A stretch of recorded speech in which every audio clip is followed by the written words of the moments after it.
Rodrigo, tem um bocado de gente nova aqui hoje, né? Assim como Nancy, nos primeiros minutos eu fico com frio na barriga também.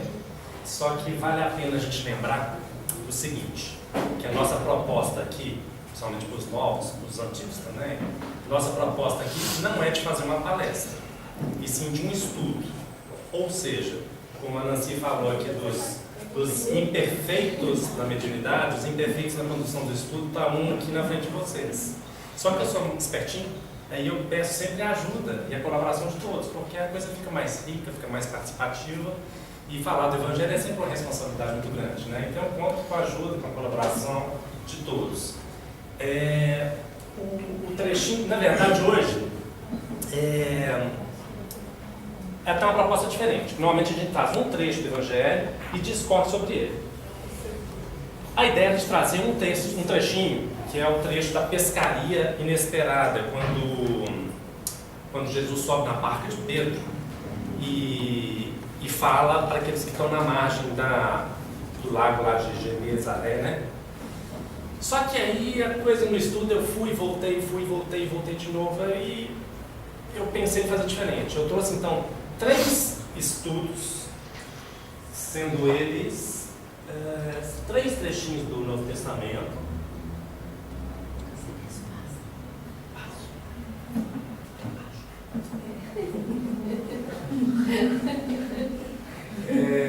São 3 trechinhos do Novo Testamento, mas que de certa forma,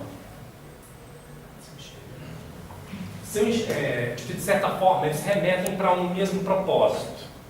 São eles: a conversa com Nicodemos, já estudamos aqui pelo menos umas 2 vezes, que é João capítulo 3.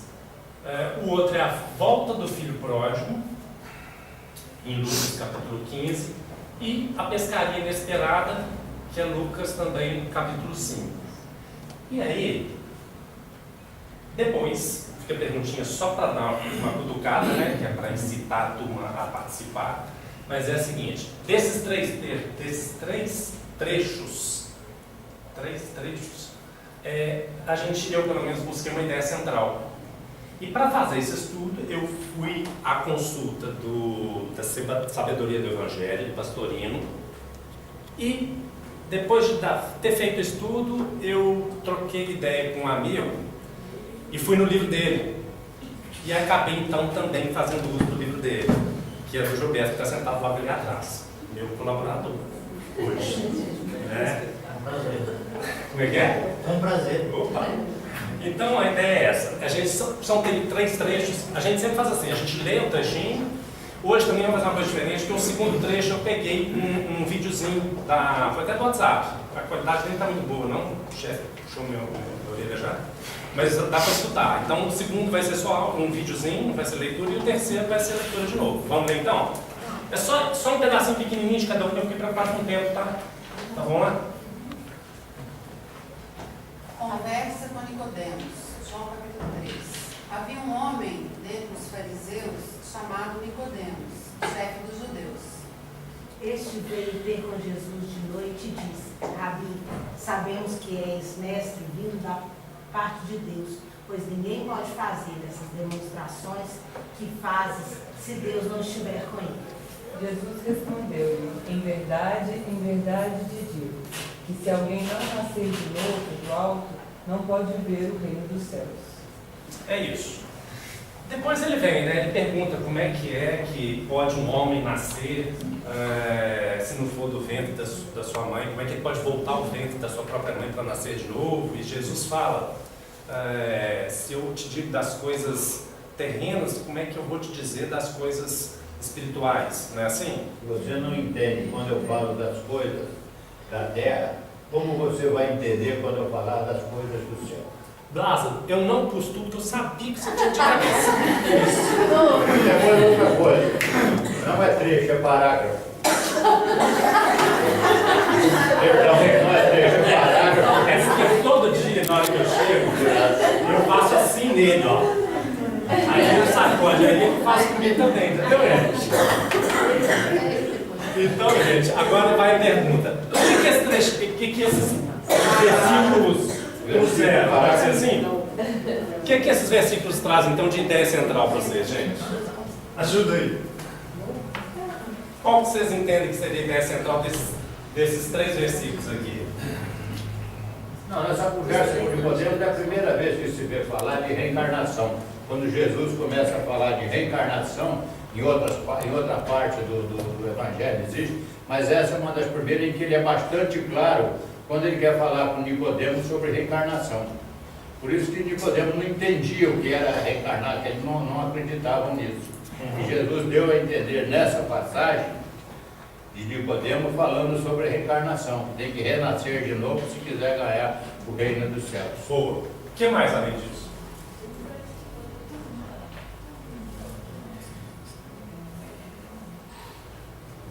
Olha só.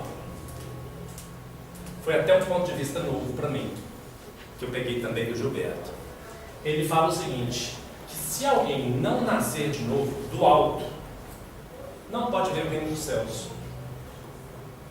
Olha que danado. Lázaro falou muito bem. É onde que ele traz a primeira vez, de forma mais explícita, a questão da reencarnação, né, Lázaro?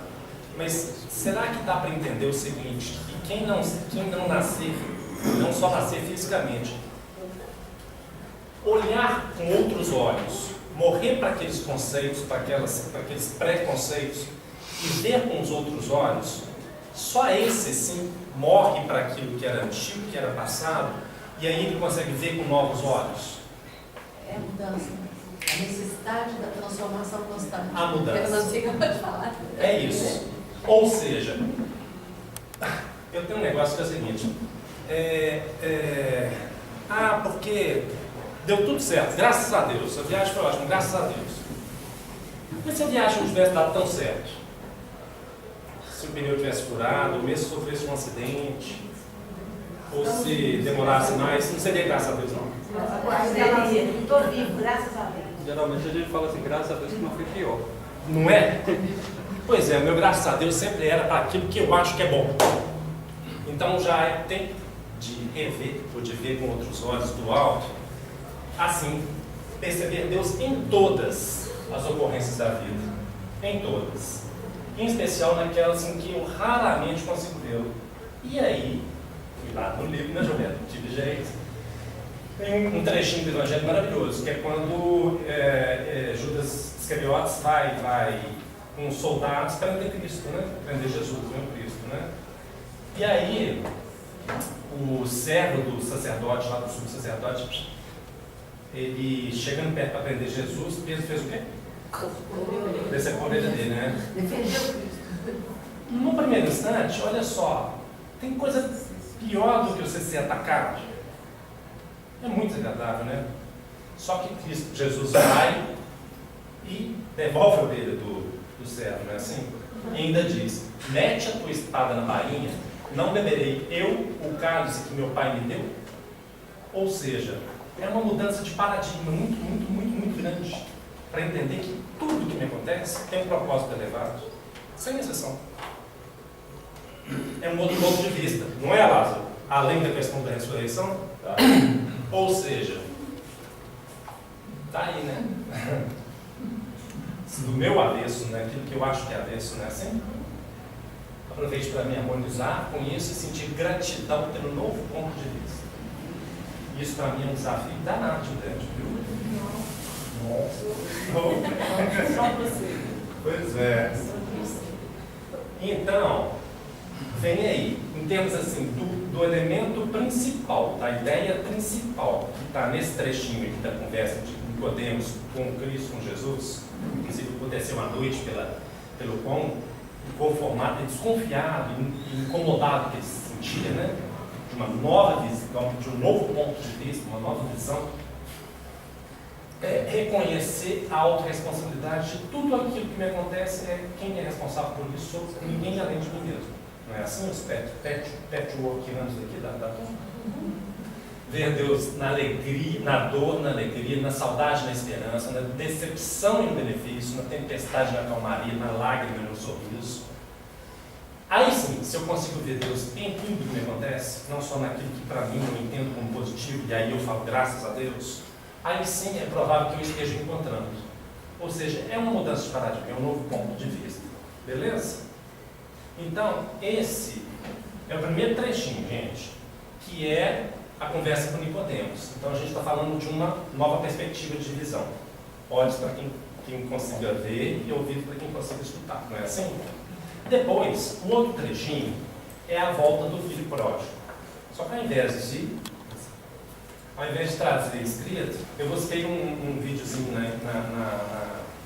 Só que eu trouxe do WhatsApp, eu não sei se ele vai ficar legal, mas acho que vai, vamos ver. Que é pra gente escutar, tá bem? Achei bacaninha demais. Acho que todo mundo conhece, mas dessa narrativa aqui ficou muito legal. Eu quero ir embora. Eu preciso de dinheiro. Eu quero tudo que é meu. O pai ficou muito triste, porque eu amava muito o seu filho. Aí ele falou, por que você quer ir embora? Aí o filho disse, eu quero ir embora porque já estou cansado dessa vida. O pai deixou ele ir. Enquanto o filho caminhava pela estrada, o pai encheu os olhos de lágrimas. Ele estava muito triste. O tempo passou e todos os dias o pai ficava olhando para a estrada esperando o seu filho voltar. Mas o filho nem pensava nisso.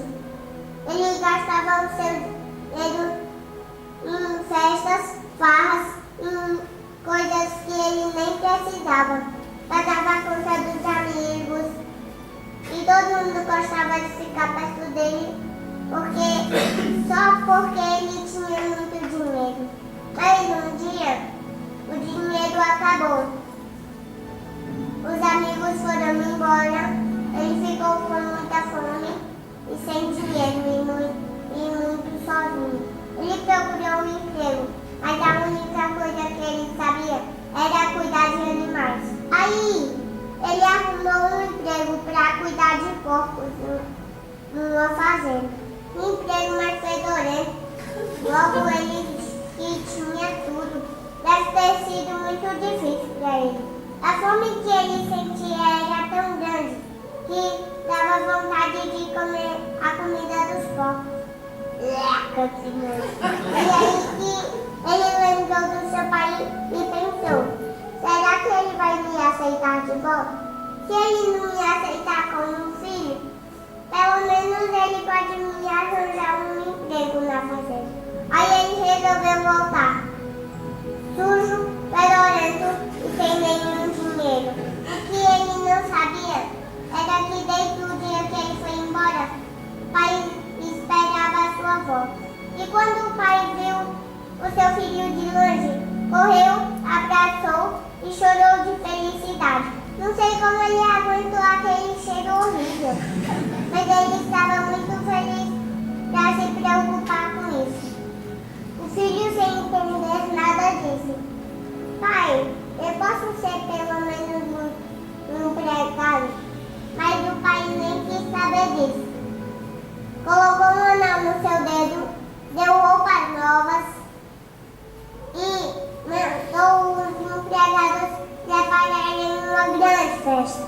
É assim que o papai do céu faz com a gente. Ele não se importa com o cheiro mal que o pecado deixou em nós. Ele nos abraça, nos dá uma nova oportunidade e ainda prepara uma grande festa. Tudo isso só para me dizer. Eu estou muito feliz que você esteja perto de mim outra vez.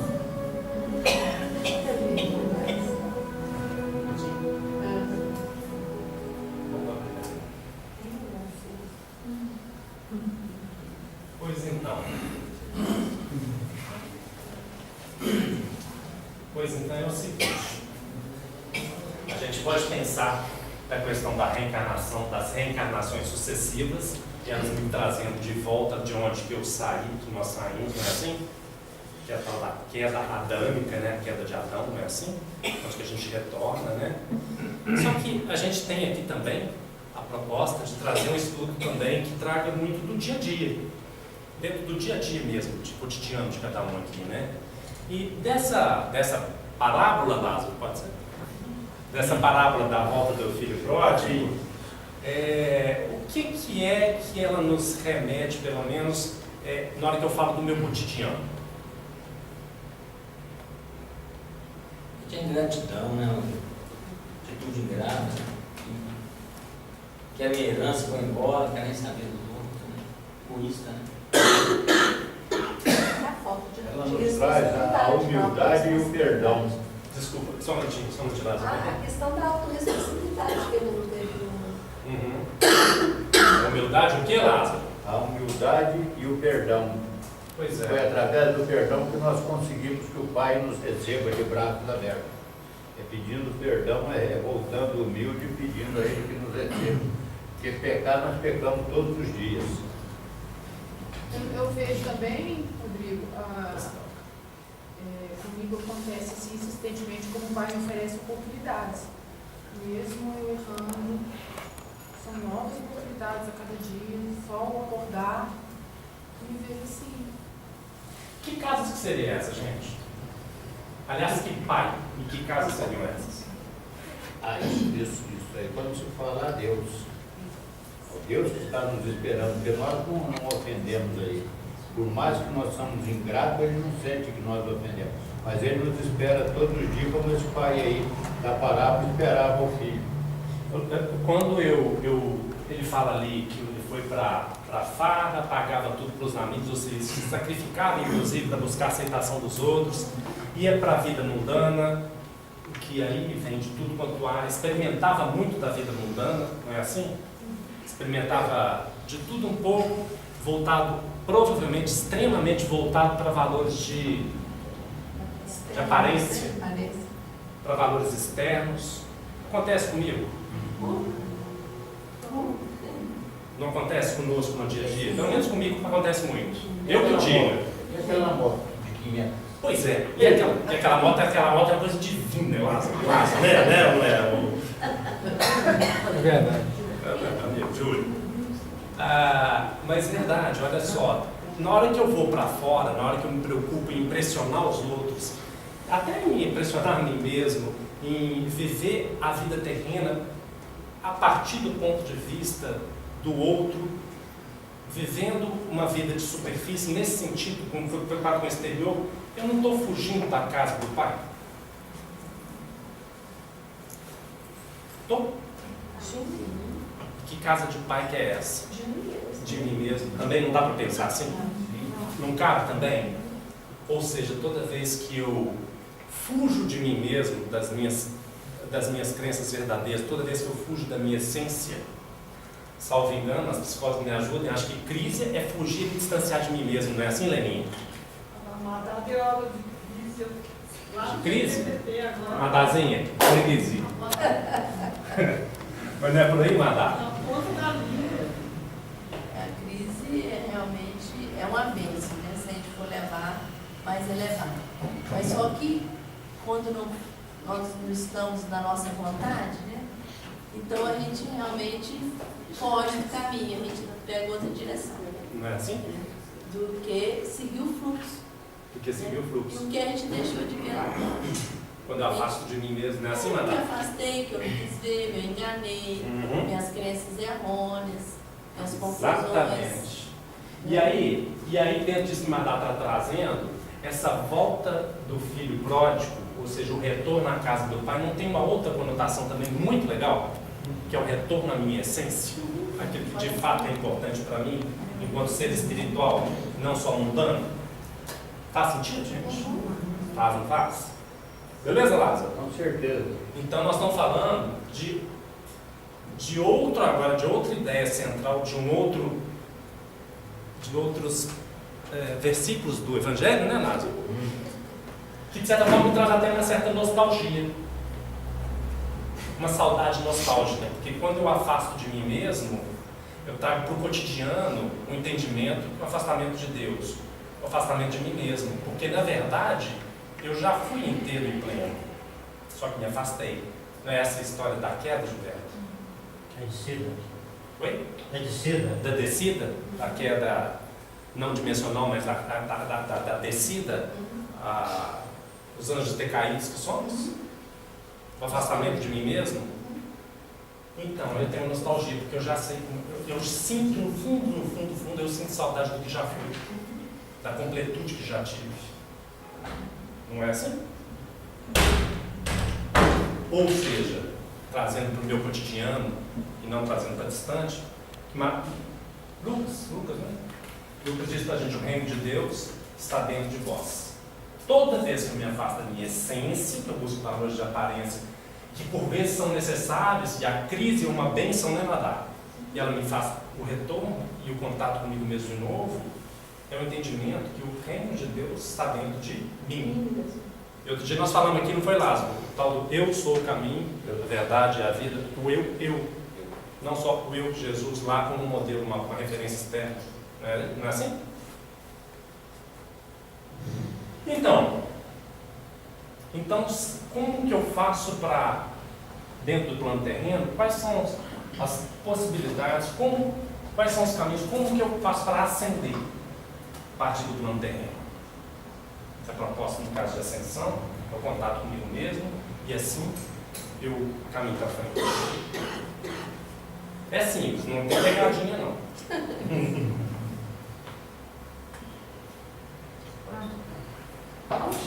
Pode. Alguém arrisca? É simples, é coisa do dia a dia também, não tem nada de complicado aqui. Falaria o básico. Quais são as minhas coisas? Falaria o básico. Amar a Deus, Igor. Amar a Deus sobre todas as coisas, amar o próximo como a ti mesmo. São formas da gente ascender a partir do plano terreno. Sem dúvida. E no dia a dia, como é que eu exercito, como é que eu faço isso?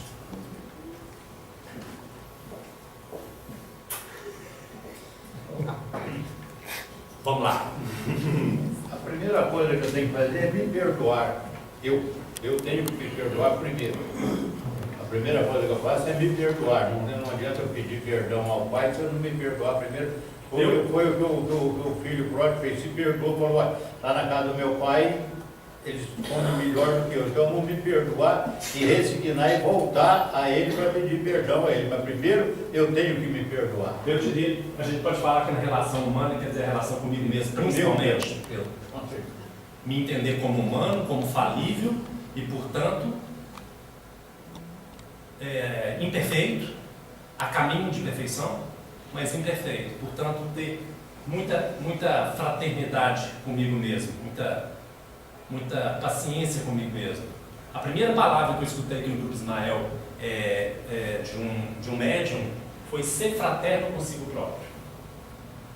Então, dá para entender, isso eu colei de um livro de um amigo meu, tá?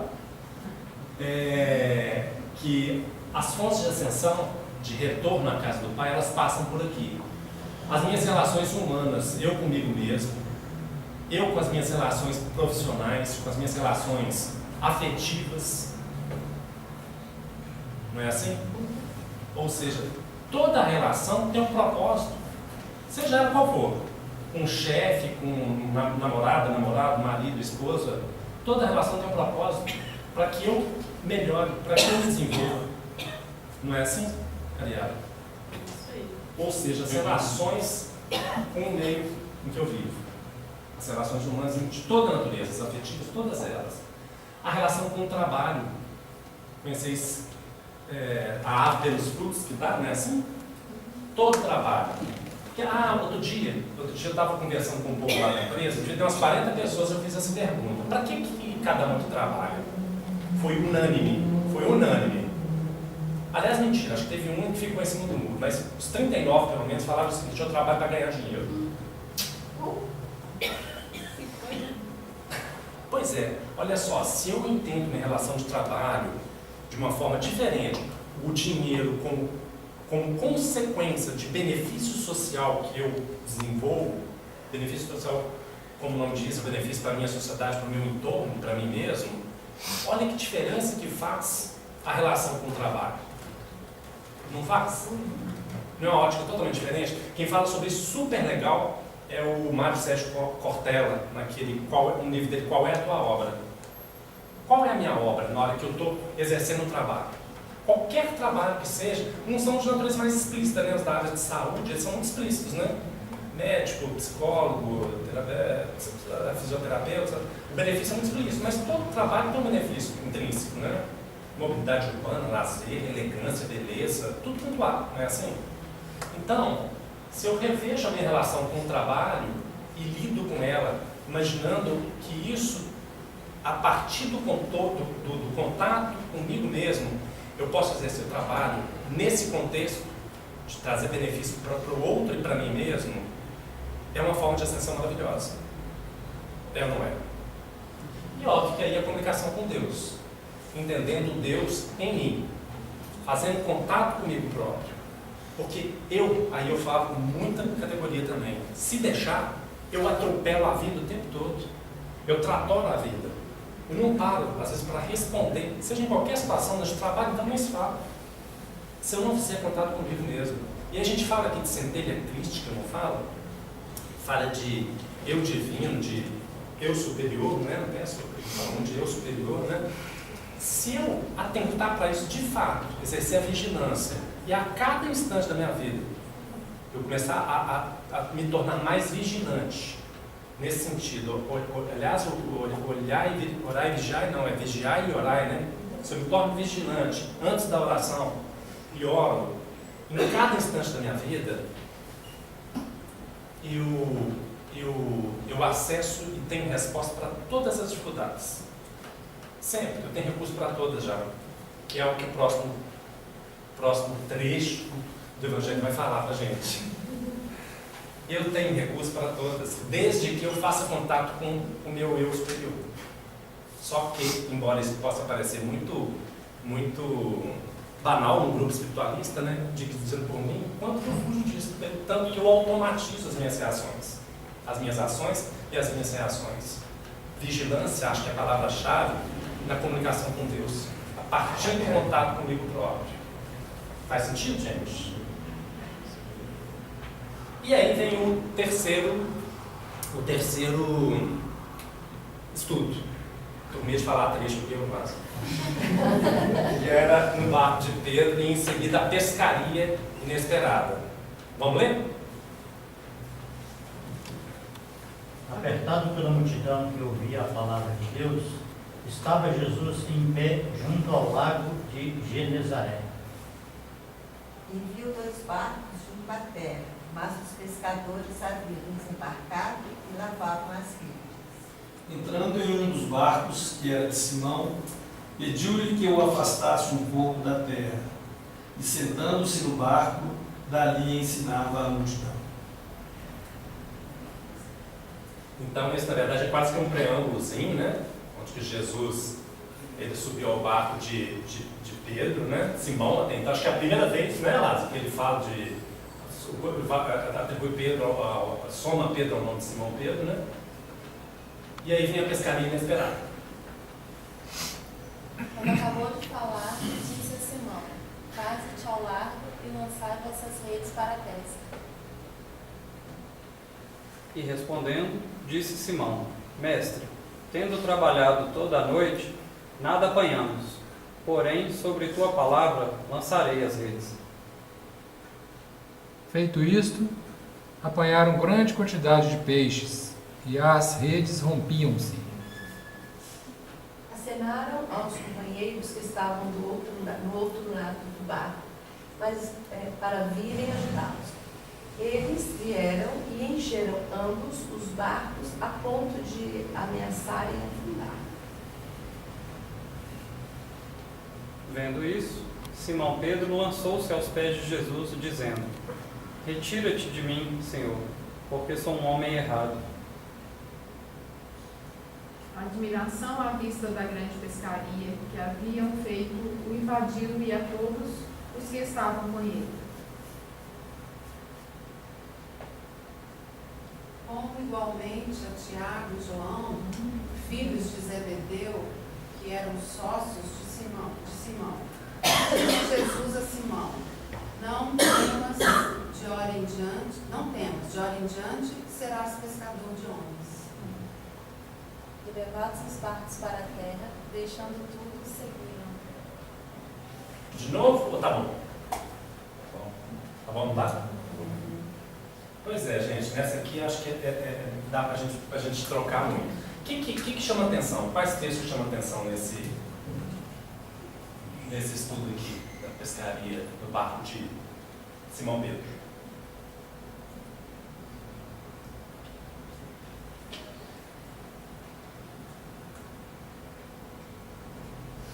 que cada um sente assim, tocado, o que incomoda, o que chama atenção, o que exalta, o que agrada. Que seguir Jesus Cristo é um bom negócio. Simplificando, né, Gilberto? Tá dizendo, né? Da síntese, né? A confiança de Pedro, por exemplo, pesquei até agora, mas tudo bem, você manda, eu te obedeço, eu confio. A fé, né? A fé. A revelação, né, Rodrigo? Revelação de um fato, eles espantaram, né? É. Bom, para mim, aliás, tudo chama atenção, na verdade, para mim, lógico que a síntese do Gilberto foi lá, né? Faze-te ao largo e lançai vossas redes para a pesca. Faze-te ao largo. Acho que tem a ver com uma visão mais ampliada, não tem? Olha mais de cima, amplia a sua busca, a sua pescaria, faze-te ao largo. E até então, ele falou, né? Mestre, nós estamos trabalhando a noite toda aqui. Há quanto tempo nós estamos trabalhando? No entanto, que nós pegamos nada. Pedro simboliza para a gente o quê?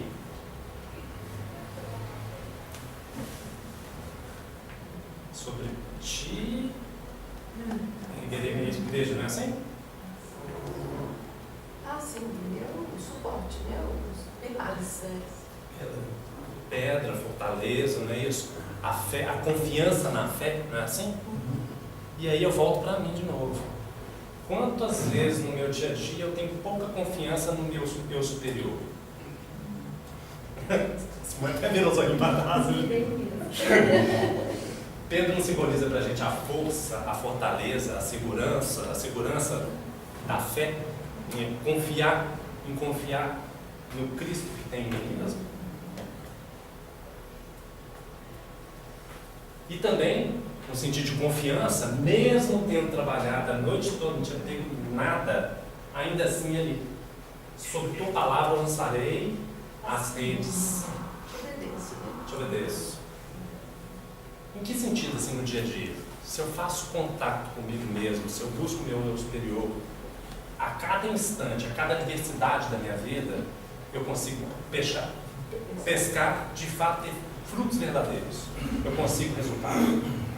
Enquanto eu não faço, eu pesco à noite, na escuridão, sem contato. E como eu faço isso? Oi? Sem acreditar. Sem acreditar na divindade que habita em mim. Sempre que eu faço isso, a minha pescaria ela é inócua. A partir do momento que, a partir da confiança, de acreditar de forma com força no meu Cristo, nos recursos que eu tenho, a minha pescaria ela é valiosa e nunca joga a rede sem recurso. Mas e a questão do risco? Medo de falhar impôs o Simão Pedro a pescar de noite. Porque se ele não pescasse, corria o risco de ser visto. E de dia, quando você pesca de dia, seu risco é maior. Se você não tem confiança, né? Exposição, uma vez que eu não tenho a exposição, a falha é maior. Como é que você chama? Geraldo. Esse trechinho aqui eu acho danado também. Então, vendo isso, Simão Pedro se lançou, acho que tem tudo a ver com o que você falou, Geraldo. Vendo isso, Simão Pedro lançou-se aos pés de Jesus, dizendo: retira-te de mim, Senhor, porque eu sou um homem errado. Não é? Um homem de falha. Olha quanto medo que eu tenho, quanto medo que eu convivo e quanto que ele me inibe, me tolhe, inclusive no contato comigo mesmo. Aí, só que recapitulando, né? Ele falou em fase de lançar as suas vezes para a pesca. Voltando à tal da queda, uma vez o Gilson Freire falou o seguinte: somos filhos e fomos lançados à vida para que a gente aprenda a boa nova de fato, para que a gente reconquiste um lugar ao lado do Pai. Um pai jamais faria isso, jogaria os filhos no escuro, se eles não tivessem uma centelha, não é assim? Jamais faríamos isso com o filho, na hora que me coloco na posição de pai. E aí a nossa ideia nossa proposta de evolução é de ampliar essa centelha, mantendo contato com ela sempre, a qualquer adversidade, a qualquer dificuldade. Não é assim?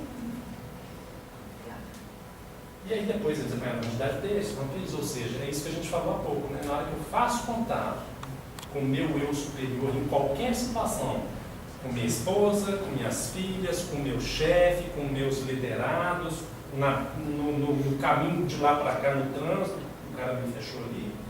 Na hora que eu faço contato de verdade com o meu eu superior, eu apanho os peixes, eu frutifico, não é assim?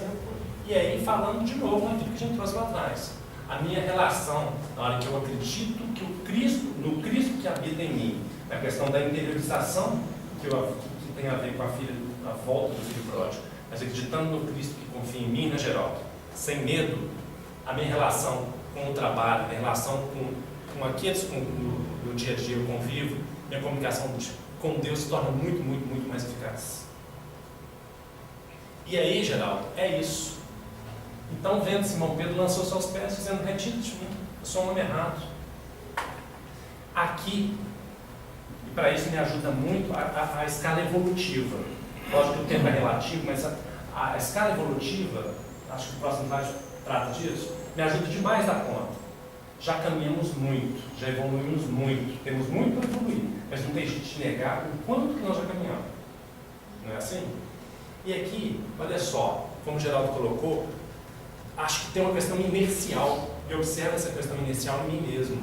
O quanto que eu ainda vivo aqui, ó, no animalismo intelectualizado. Eu ainda sou muito instintivo, respondo de forma muito automática. O quanto que eu ainda tenho disso aqui em mim, a ponto de não acreditar que eu sou capaz disso daqui, que eu já sou numa fase, Jesus, o Cristo, nos disse: é chegado o reino dos céus. Ou seja, você levou a fechar as Hipólito, como eu estava vindo para cá, vigilante, eu não reagi. Achei até bom, foi uma lição para mim. Oportunidade de crescimento. De exercitar. Mas é isso. Mas não passa. Aqui, Simão Pedro, ele ainda tem muito da inércia de não confiar, de não acreditar. Ou seja, a divindade está distante, está longe de mim. Enquanto que, na verdade, o homem espiritual vê a própria centelha e exercita a própria centelha o tempo todo, faz contato com o seu eu superior de forma vigilante o tempo todo. E isso já nos é possível. A questão é confiar.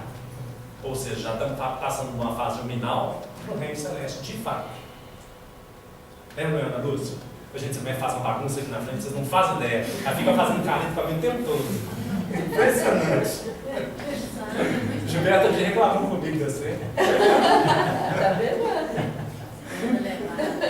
Meu pé toda mais. Então é isso. E a partir disso, é a questão de viver espiritualismo no terreno, em tudo quanto há. E levados os barcos para a terra, porque a água tem para nós o simbolismo de vida espiritual, não é assim? Só que então, levados os barcos, aí a admiração de todos, né? E levados os barcos para a terra, deixando tudo segui-lo. Como Gilberto diz muito bem, seguir Jesus, seguir o meu eu Cristo, fazer contato comigo mesmo, é um bom negócio. Não é, Gilberto? E logo adiante, depois desse trecho, Jesus, ele depois de ter propiciado a pescaria tão frutífera, né? Ele vai para Galileia, né? Ele vai para Galileia. E lá ele começa a pregar nas sinagogas, dizendo exatamente isso que nós falamos lá atrás, que nós já somos, sim, homens espiritualizados, homens e mulheres espiritualizados. Nos resta, pelo menos a minha, confiança plena nisso. Eu tenho resposta e recurso suficiente para qualquer universidade, exceto nas situações em que eu estou em crise. E ele diz, e o tempo completou-se, o reino de Deus aproximou-se, reformai vossa mente e confiai na boa nova. Vai, Geraldo? É chegada a voz do reino de Deus. Parece muito óbvio, muito simples. O danado é o ponto que eu ainda não confio. Mas estou melhorando. Já levei fechada hoje, olha, foi muito bem. E falou com o cara, podeis passar. Podeis passar. Você está com mais pressa do que eu. Simples assim. Simples assim. E para mim, pelo menos, me ajuda muito essa questão assim da escala evolutiva, do tempo já decorrido, pelo quanto que nós já vimos, o quanto que a gente já evoluiu. Imaginando lá seres unicelulares, pluricelulares, peixes, anfíbios, répteis, toda a escala evolutiva e darwiniana que nós já passamos, que eu já passei, a ponto de chegar depois também de uma animalidade interiorizada, como é colocou a gente, eu já, agora sim, é chegado de fato ao reino dos céus. Eu tenho e posso confiar nisso já.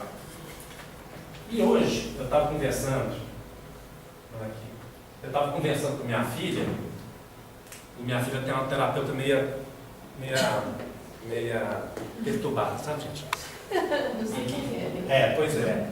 E aí, eu estava conversando sobre esse slide com ela, sobre essa questão da evolução do homem, né? Porque a gente pode pensar em cosmogênese, depois em biogênese, depois em antropogênese, a gênese humana, né? A vida como um todo, depois a antropogênese, o desenvolvimento da raça humana, né? Assim. E há que se falar em cristogênese também, não é? Não dá para pensar assim? Só que Isabela vira para mim e fala o seguinte, viu, Lena? Isabela vira para mim e fala, aqui, então você está dizendo que os homens são os mais evoluídos, né? Eu falei, filha, pensando nessa linha de antropogênese e de cristogênese, acho que sim. Ou pelo menos tem a possibilidade para tanto, tem recursos para tanto, né? Ela foi e perguntou, e será que é Deus? E aí fica a pergunta, tá, gente? Não sei te responder, não, mas ela falou, será que uma comunidade que vive de uma forma tão integrada, tão parceira, tão completando um ao outro, tão unida, tão seguidora da vontade divina, será que aí não tem uma evolução gigantesca, talvez maior do que a nossa? Como é que chama esse negócio que a gente guia nas ruas? Waze? Não, você está vendo o celular, você guia na rua. Você guia numa rua, você põe o celular, como é que é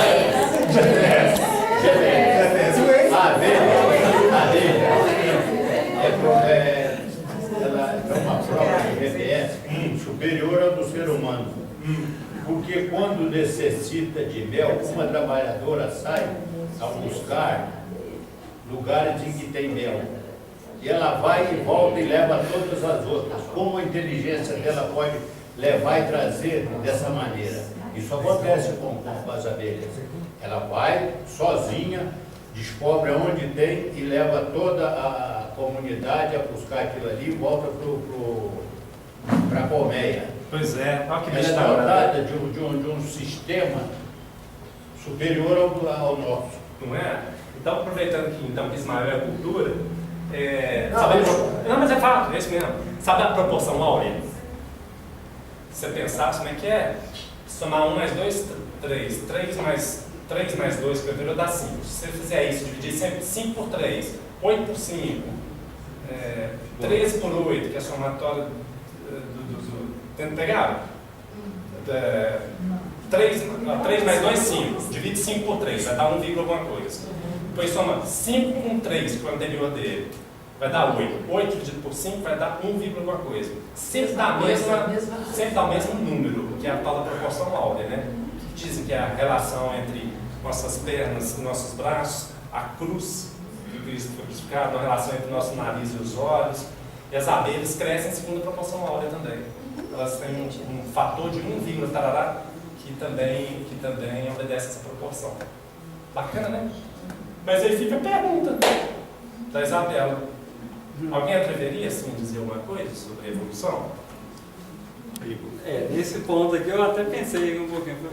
Na natureza do ser, a abelha, inevitavelmente, se a gente se aproximar, dependendo de como a gente se aproximar, a gente vai ser atacado.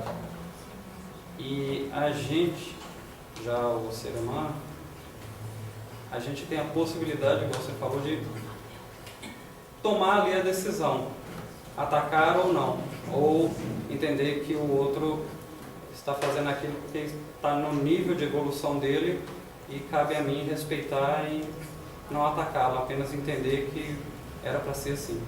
Então acho que a gente está um passo adiante quando a gente tem essa possibilidade, tem essa consciência de fazer ou não fazer. Tentei responder. Não, mas faz sentido. Embora eu já criei abelha. eu tinha uns 20 anos de idade, esses meios de criar abelha, tinha umas 20 caixas de abelha. Mas levei ferrado demais, dá conta que eu sei.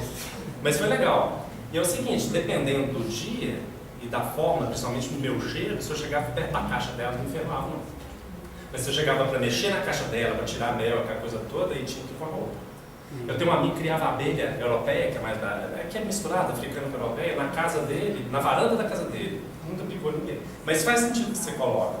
A gente tem a consciência, a opção de sim ou não, né? Enquanto às vezes um animal desse, talvez numa proposta de defesa, de autopreservação, ela só ataca nesse propósito. Né? Eles têm o instinto, né? A gente tem a consciência. Mas fica polêmica da Isabela aí, viu, gente?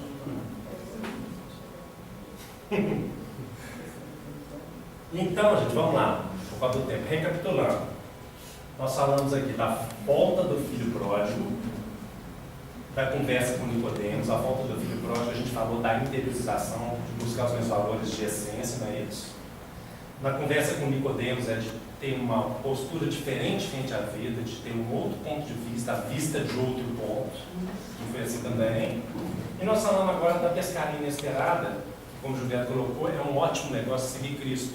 A partir do momento que eu faço contato com o meu Cristo interior, eu frutifico, minhas respostas para a vida são muito mais inteligentes, muito mais produtivas, mais eficazes na situação. Não foi assim? Não é assim? Nós vimos esses três estudos relâmpagos aqui hoje, não foi assim?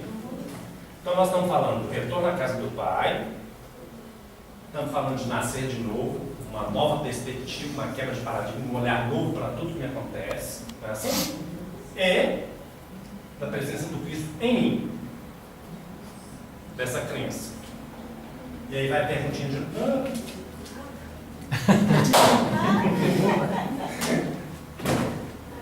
vai a perguntinha de novo. Nós estamos falando aqui da ideia central, pelo menos no entendimento que eu tinha buscado lá atrás. Na hora que fui para o livro de um amigo, corroborou com esse entendimento que eu tinha. Nós estamos falando aqui de novo de mecanismos de evolução, que é a nossa proposta aqui, não é assim? Faz sentido. Inclusive, acho que casa com o primeiro estudo também, que a gente está em constante evolução e a mediunidade não pode parar no mundo. Também. O contato não pode ficar limitado, né, Nancy? Aqui não tem nada por acaso, não. A gente fica zero de coincidência, são todas deusidências, né? O estudo que Nancy trouxe exatamente nessa linha, a importância do intercâmbio, né? Inclusive sem tanto receio, né? Eu, por exemplo, morria de medo. Eu falei, gente, como é que pode um cara tão atrapalhado igual eu fazer contato, né? Mas é isso. A importância do intercâmbio, de fato. Então, gente, a ideia central aqui é a evolução. É a proposta que nos é trazida e, como diz muito bem, como diz lá, o livrinho que o Gilberto escreveu, que é Deus, uma radiografia simples, Deus, uma radiografia simples, fala exatamente disso. E no dia que eu conversei com você na segunda, eu não tinha lido esse pedaço ainda não. Então foi assim, super legal. Bacana demais, né? Então é isso, gente. Nós estamos falando desses três estudos, né? E é isso. É a presença crística em mim, e aí tem a tal da paridade. A paridade, o que é? Gilberto traz esse conceito para a gente já há algum tempo aqui, principalmente depois que ele começou também a conduzir maestria os estudos de quarta-feira, da paridade entre pai e filho, né? A similaridade, a equivalência, os recursos que eu tenho e posso desenvolvê-los. Não é isso, Gilberto? A oportunidade de sucessivas reencarnações, sim, né? Você acabou de falar, né? Você trouxe muito bem para a gente no primeiro momento, né? Como eu me relaciono com a vida e com todos que me cercam, de toda a natureza, a questão da interiorização. Só que ainda fica aí, sabe? O que é evoluir, gente? Eu sou danado, porque eu acho que eu tenho em mim uma veia meio engenheira ainda, que principalmente eu formei engenharia. Eu sou danado em conceito, sabe? O que é evoluir? Quem conseguiria conceituar evoluir? Lembrando aqui do estudo que a gente fez do retorno. Reencontro, não? Reencontro, Viviane. Percebam que se a centelha divina está em mim, se a centelha divina está em mim, né? Você falou ali, por exemplo, um trecho em que fala o reino de Deus está em nós. Depois você trouxe um outro trecho, correto? Que é o reencontro com a divindade. Né? Você vai lá e você muda seu ponto de vista. Ou seja, vê com outros olhos. Depois você trouxe um outro trecho que está lá, que é a questão de chegar no reino de Deus. Então, evoluir, então, na percepção que eu tenho, é que se eu desci, né, e eu vou voltar, evoluir na verdade não é trazer coisas novas, é reencontrar com essas coisas